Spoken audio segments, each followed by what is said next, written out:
And for the final part of this presentation, I will be sharing with you a wonderful story by the means of brewing a fresh and delicious cup of coffee. And this time, I'm going to have the perfect example of a coffee that is able to offer not only a single, but multiple flavor characteristics. And today, I've chosen a coffee which is known for its very rare and exotic traits, distinct and recognizable, but outrageously complex. This is Starbucks Kenya, and we will be experiencing this marvel with our pour-over brewing technique to give our palates clarity in distinguishing its wildest and most uncommon flavors. While we carry hopes that this experience will also transport us to the luxuriant slopes of Africa and have a better glimpse of the reasons behind the fantastic qualities of this beloved single origin. To start, I will be folding the side and the bottom seams of our paper filter and carefully place it on our ceramic cone, ensuring that it does not collapse during the brewing process. And a while ago, I have measured a small amount of hot filtered water up to the T-ice line of our kettle and pour it on our dry paper filter, making sure that all of it is wetted. This will serve as a priming of our ceramic cone and the server and will help our coffee later to drip through more easily. This will also eliminate any starchy taste that the paper filter can contribute to our coffee. After which, I will be placing 30 grams of our freshly ground Starbucks Kenya, making sure that everything is properly leveled.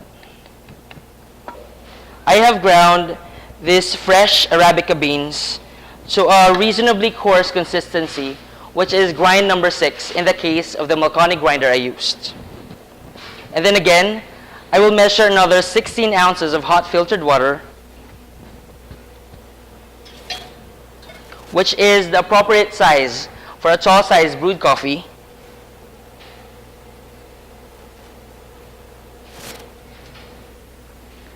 Which I will pour slowly to our dry coffee grounds, ensuring that all of it is evenly saturated. And then I will pause for a bit so that it can undergo the blooming process. This is where the coffee releases its gases and replaces them with water molecules to begin the extraction. Blooming is also very important as it plays a big impact on the aromas and the flavors of the cup. And as I continue brewing, I will maintain a consistent pour rate and let the water stream down to the center of the cup, and now slightly higher to reduce any irregular motion going on inside the cone.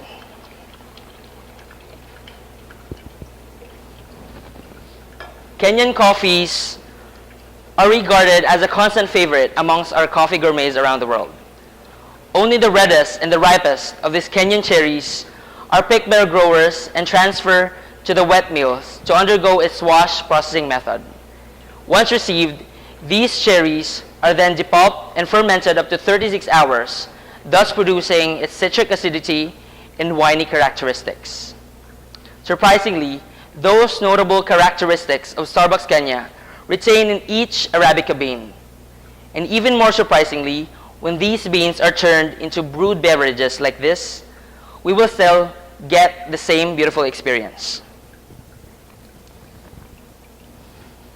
Wow, the deep and lovely aroma of candied fruit like sweet tamarind mesmerizes my senses.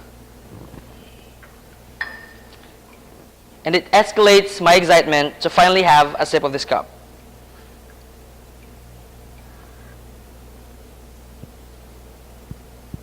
And now that it's finally in my hands and I can smell it closely, I am tempted even more.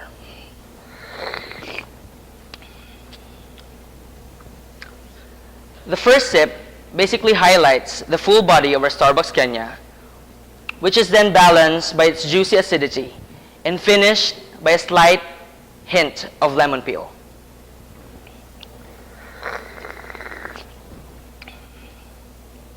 On the second sip, flavor notes of pungent citrus, somewhat tangerine and grapefruit, entices my whole mouthfeel.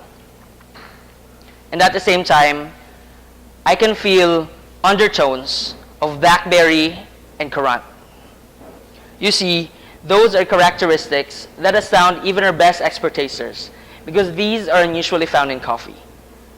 But just come to think about it. Imagine where Starbucks Kenya has been grown and cultivated. Situated so close to the Victoria line that our coffee trees experience both hemisphere seasons.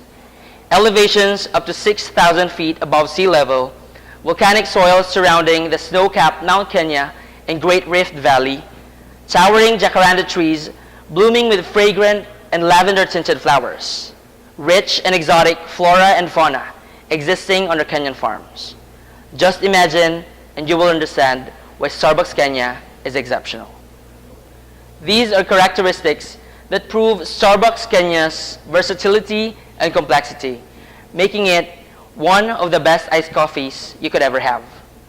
Just think about that more evident acidity, a more pronounced fruity and citrus taste, and an even more dramatic berry flavor similar to wine. A great alternative to our fruit juices and sodas. Try it and expect a very refreshing experience.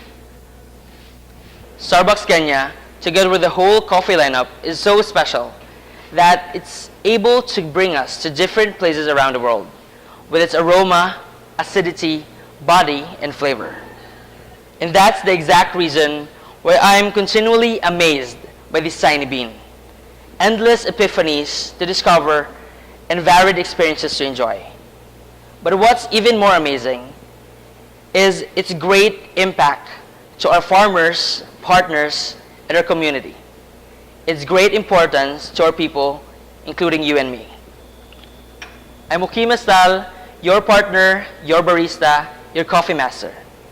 Sincerely hoping that this moment inspired us to know the true value of this tiny bean. A part of our everyday routine, a source of livelihood, a bean where millions of lives depend on. Thank you and have a great day.